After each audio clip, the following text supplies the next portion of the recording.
Once we have downloaded the app manifest file from the plugin, we now need to install it in Microsoft Teams. But before we do that, we need to ensure that external apps and side loading of apps is enabled in Microsoft Teams. So in order to do that, we go to admin.microsoft.com, log in as the administrator of our Office 365 tenant, click on the three dots, and select Services and Add-ins. Once we do that, we see this page here wherein all the different Microsoft services are listed, and we scroll down and we select Microsoft Teams, and we move over to the Apps section wherein we can see that external apps are enabled, side loading of external apps are also enabled, and enabling new external apps by default is also enabled. Another key point to note here is that if you are not using our assignment service and want to avoid the ambiguity of users using either assignments or Moodle, you can go ahead and disable the assignments app in Microsoft Teams.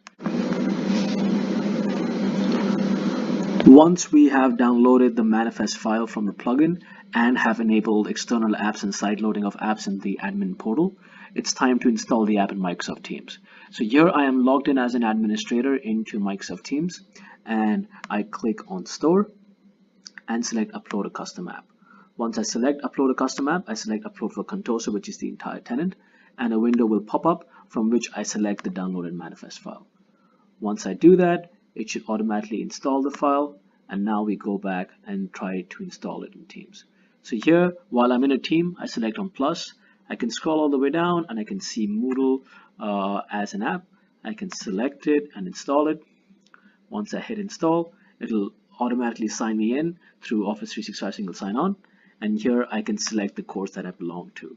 Once I select on the course and I hit save, I can automatically access the Moodle course via Office 365 single sign-on, and anyone else who is a member of this particular course can also log into the tab and sign in, and if they are part of the course, they can automatically see this.